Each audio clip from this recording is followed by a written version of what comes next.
My name is Sarah Mitchell, and for 6 years, I've managed the Riverside Terrace property. November brings our slowest season when students leave for winter break, and we typically run 4 to 6 vacant units at any given time. Apartment 4B sat empty since October 29th, when the previous tenant, a graduate student, finished his lease early and relocated to California. Vacant unit protocol at our property requires walkthroughs every Monday and Friday. Each inspection covers leak checks, window lock verification, and heat monitoring at 58 degrees to prevent pipe damage. The whole process takes maybe 8 minutes per unit after thousands of these walkthroughs. November 8, 2024 landed on a Friday, and my key fob access log shows entry to 4B at 2:14 p.m. The apartment appeared exactly as expected. 2 bedrooms, roughly 850 square feet, living room windows facing the parking lot. Kitchen appliances were older but functional. Both bedrooms stood empty, and the bathroom showed no water damage. Temperature held at 59 degrees when I checked. Window locks in both bedrooms and the living room all secured properly. 7 minutes total, in and out. When I left, I locked the deadbolt that requires a key from both sides for vacant units. This detail matters because only 2 access methods existed: my key fob or the master key stored in a locked cabinet in my office. Both bedrooms faced the interior courtyard away from street noise. Professional cleaning after the previous tenant's move-out had left vacuum lines still visible in the carpets. Veterans Day fell on Monday, November 11th. Most people had the day off, but property management runs every day, so I arrived at the complex at 9:30 a.m. My routine never varies. Check the grounds first, respond to any maintenance requests, then handle the vacant unit walkthroughs. Entry to 4B came at 11:47 a.m., according to my key fob log. The door unlocked normally, and I stepped inside to find the temperature felt warmer than it should. The thermostat read 64 degrees when I expected 58. My first thought blamed a system malfunction, so I adjusted it back down and made a note to have our HVAC contractor check it later that week. Walking through the living room toward the bedrooms, I spotted something on the kitchen counter. A plastic water bottle sat there, standard 16-ounce Dasani, about a third full. I stopped and stared at it for maybe 10 seconds before checking my previous walkthrough notes from November 8th. The photo I'd taken of that kitchen counter showed it completely clear. No water bottle anywhere. A call to our cleaning service confirmed they hadn't returned to the unit since October 30th. When I asked about maintenance staff, the key fob access log on my phone showed only my entry on November 8th at 2:14 p.m. and my current visit at 11:47 a.m. Nobody else. The water bottle felt room temperature when I picked it up. No condensation on the label, no visible fingerprints. The cap was twisted on rather than sealed. Opening it and smelling revealed just water, nothing else. I poured it down the sink and threw the bottle away, telling myself a contractor must have left it during the previous tenant's move-out, and somehow I'd missed it on Friday. That explanation made no sense though, because I had photographed that counter, and it had been empty. The rest of my walkthrough turned up nothing unusual. Windows still locked, both bedroom closets empty, bathroom unused. My fob log shows I left at 11:59 a.m., and I made certain the deadbolt locked behind me. Wednesday, November 13th wasn't scheduled for a 4B check until Friday, but something pulled me back. Whether intuition or just unease about the water bottle, I accessed the unit at 3:22 p.m. The thermostat displayed 66 degrees. 2 days earlier, I'd set it to 58, and the HVAC system checked out as functioning normally without being stuck in heating mode. Someone had manually adjusted it, so I photographed the thermostat display showing both the temperature and the time. This walkthrough demanded more care. Living room revealed nothing, kitchen counters stayed clear. Opening the cabinets found them all empty except one. Under the sink sat a roll of paper towels, generic brand like you'd buy at a grocery store, approximately half the roll remaining. A faint clean scent lingered under the sink, like soap. Dust rings on the cabinet floor showed something had been moved and put back, carefully recently. Our cleaning service never leaves supplies in vacant units. My photos from the October 30th cleaning showed that cabinet empty. I photographed the paper towels sitting on their side, slightly unrolled like someone had used them recently. The master bedroom appeared undisturbed when I moved to check it. Empty closet. Nothing unusual. The second bedroom's closet door stood open about 6 inches, and I always close closet doors during walkthroughs without exception. Pulling the door fully open revealed an empty closet except for 4 wire hangers left by the previous tenant, but on the carpet inside I spotted a slight indentation. rectangular in shape, about 2 feet by 3 feet. Something had been resting there. I measured the rectangle in the closet, 2 feet by 3, nearly exact. Carpet fibers pressed east to west, as if a folded pad or blanket had rested there. Kneeling down to touch the carpet confirmed the indentation was slight but visible. I took a photograph and checked my earlier photos. On November 8th, that closet had been empty with carpet showing normal vacuum lines and no indentations. Listening hard, I heard a faint metallic rattle from the bedroom vent. The grill screws showed fresh tool marks, bright metal where paint should be. My departure from the apartment came at 3:41 p.m. I went directly to my office and pulled up the building's security camera footage.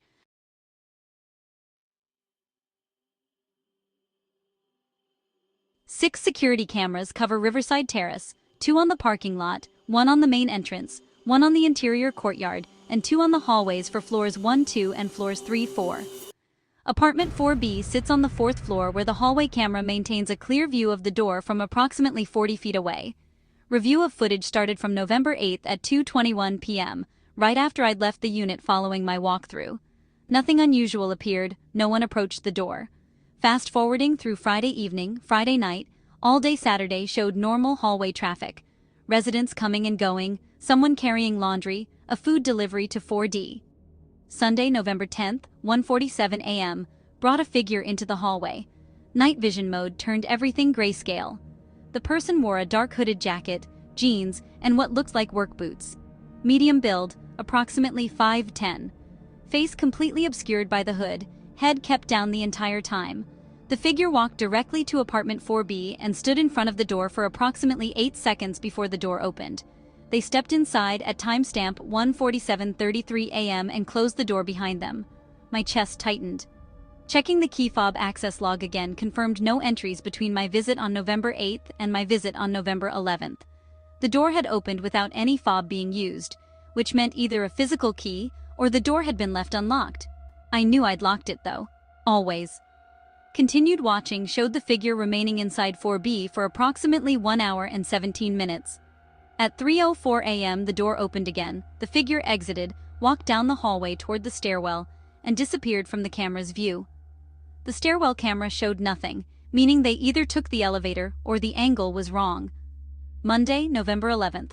Footage showed nothing unusual until my own entry at 11:47 a.m., but Monday night at 11:38 p.m. brought the figure back. Same clothing, same build, same posture, entering 4B again with no key fob access logged. They stayed inside for 2 hours and 9 minutes, exiting at 1:47 a.m. Tuesday morning. Tuesday night, November 12th at 10:52 p.m., the figure returned. Wednesday morning they left at 2:14 a.m., less than 12 hours before I'd entered the unit and found the thermostat changed and the paper towels under the sink. Someone was breaking into a vacant apartment repeatedly, and I had no idea how they were getting in.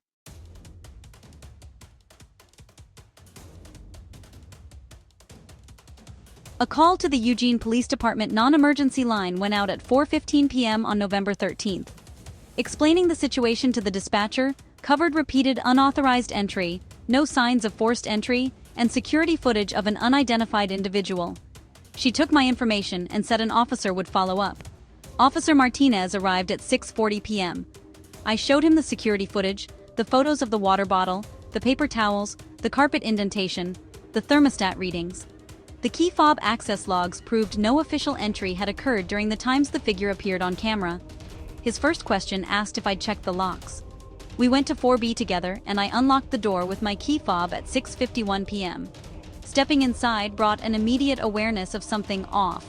The thermostat displayed 67 degrees, and the apartment carried a faint smell I couldn't identify.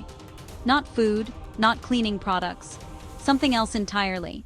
Officer Martinez noticed it too and asked if the unit always smelled like that. I told him no. Every room got checked.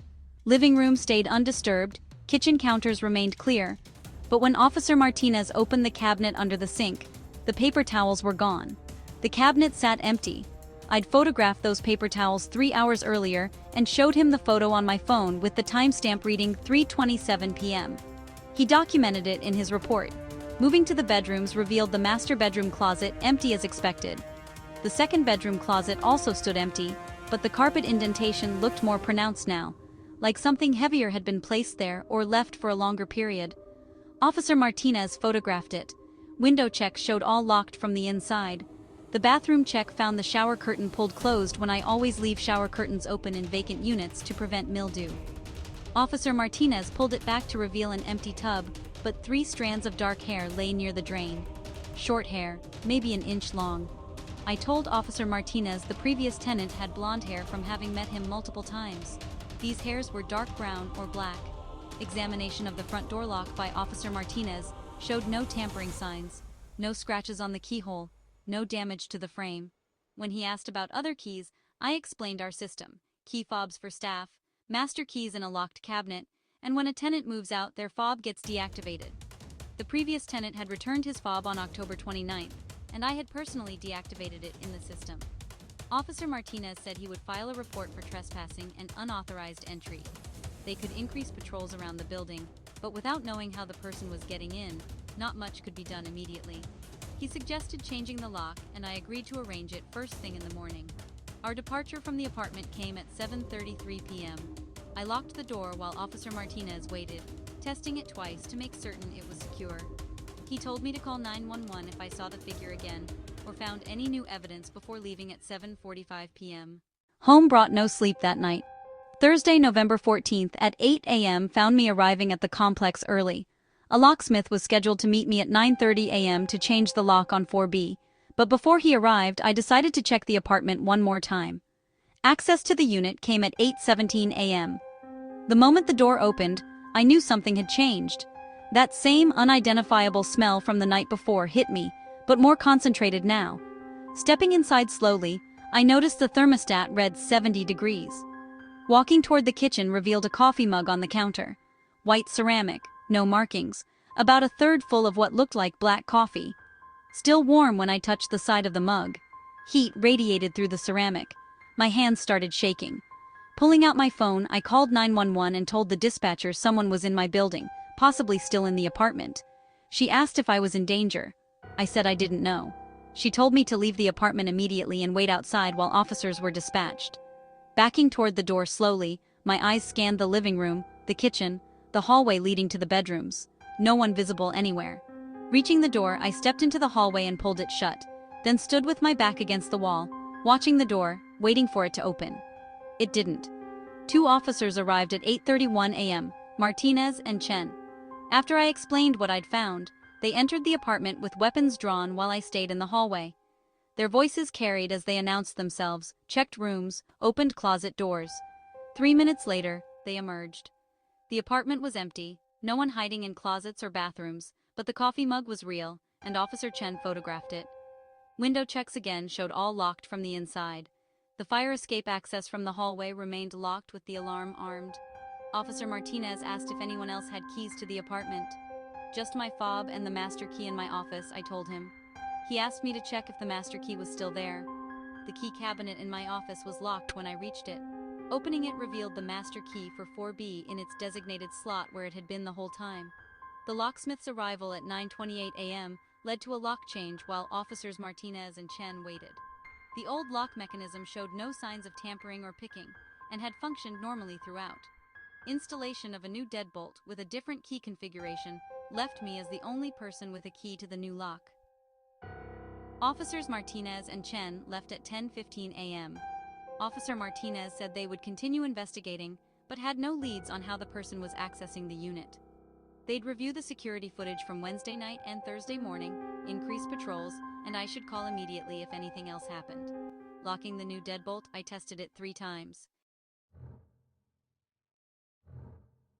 The next 3 days disappeared into obsessive security footage review. Wednesday, November 13th at 11:16 p.m. brought the figure back. Same clothing, same build approaching the door to 4B. They stood there for approximately 12 seconds before the door opened and they went inside. The key fob log showed no entry recorded.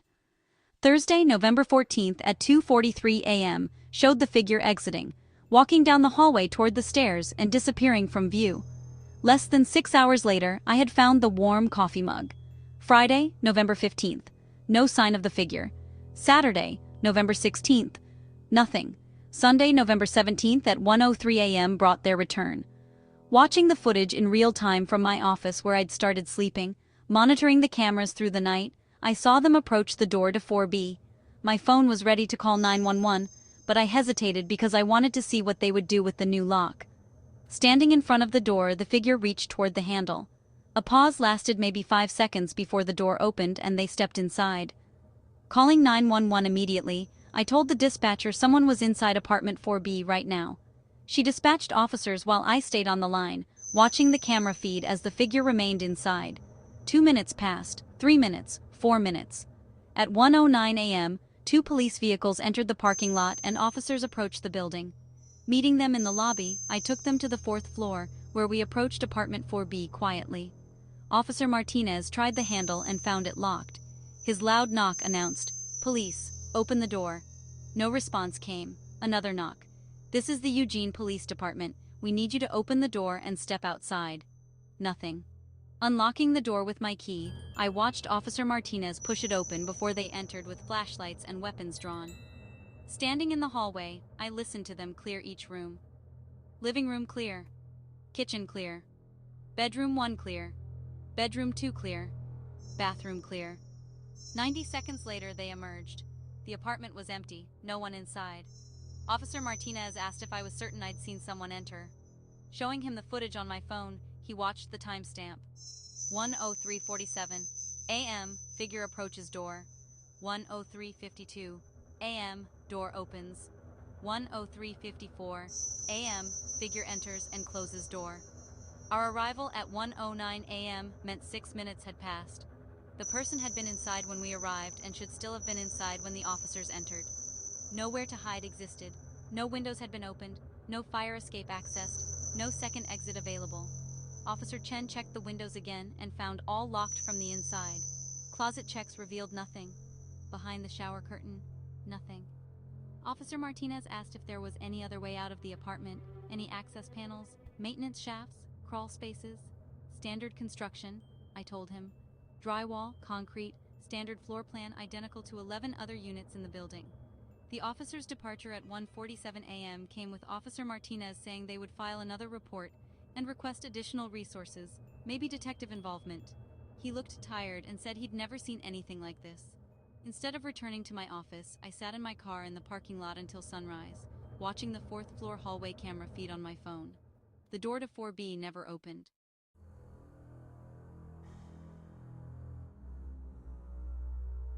November 23, 2024. 15 days after finding the water bottle. Writing this from my office at 11:34 p.m. after sleeping no more than 3 hours in the past week. The figure hasn't returned since November 17th. Security footage shows no activity near 4B, and the apartment has remained empty through daily checks, sometimes twice a day. The thermostat stays at 58 degrees, with no objects appearing on counters, no indentations in carpets, no unidentifiable smells. Detective Reyes joined the case on November 19th after assignment by the Eugene Police Department. Her 2-hour interview covered everything, followed by review of all security footage and personal examination of the apartment. A forensics team she arranged dusted for fingerprints and found nothing. The coffee mug from November 14th yielded no prints, the paper towel roll had no prints, and the water bottle I'd thrown away on November 11th was already gone, compacted with the week's garbage. Questions from Detective Reyes included whether I'd considered making mistakes, not locking the door properly, the objects being there all along and simply missed. Showing her my photographs, documented routines, key fob access logs, and security footage timestamps ended that line of questioning immediately. The case would remain open, she said. Investigation would continue, patrols had increased around the property, and I should contact her immediately if anything else occurred. Apartment 4B still sits vacant and unlisted for rent. Lock changes happen every Monday now, 4 times total. An additional camera installed in the hallway positions directly at the door, and I check it constantly. That previous master key remains in the locked cabinet in my office, never loaned out, never duplicated. New keys made after each lock change stay in my possession at all times. How they got in remains unknown. Where they went when police arrived stays a mystery. What they were doing inside that apartment for hours at a time has no answer. Whether it was the same person every time or different people can't be determined. Why they chose 4B specifically makes no sense. Detective Reyes asked if the previous tenant, The graduate student who moved out on October 29th had reported anything unusual during his tenancy. His file showed no maintenance requests beyond a standard leaking faucet repair in August. No complaints, no incidents. Calling him on November 20th got me an answer, and when I asked if he'd ever noticed anything strange in the apartment, anyone hanging around, anything out of place, he said no. His tenancy had been uneventful. When he asked why I was asking, I told him it was routine follow-up. He said okay and ended the call. Tenant files for 4B going back 7 years revealed 6 previous tenants. Calls to all of them got 5 answers, and none reported anything unusual. One mentioned sometimes thinking they heard footsteps in the apartment above them at odd hours. But 5B houses a couple who work night shifts, which explained that easily enough. The 6th previous tenant didn't answer. Their lease ended in 2019, and the number was disconnected. Building blueprints from the county records office showed standard construction with no hidden passages and no access points beyond the front door and windows. The apartment shares walls with 4A and 4C, floor with 3B, ceiling with 5B. Speaking with the tenants in those units revealed none of them heard anything unusual in November. No footsteps, no voices, no sounds of movement from 4B. What else to do escapes me. 11:52 p.m. now. The hallway camera feed shows the door to 4B closed, the hallway empty, fluorescent lights bright and institutional. No shadows anywhere. Checking the apartment again happens every night before I leave. Unlock the door, step inside, check every room, verify the windows stay locked, check the thermostat, look inside every closet and cabinet, then leave, lock the door, test it twice to make certain it's secure. Locking my office now. Walking to the elevator, going to the 4th floor. The hallway is empty, standing in front of 4B, unlocking the door. The door is open. 71 degrees on the thermostat. A blanket on the floor in the 2nd bedroom closet.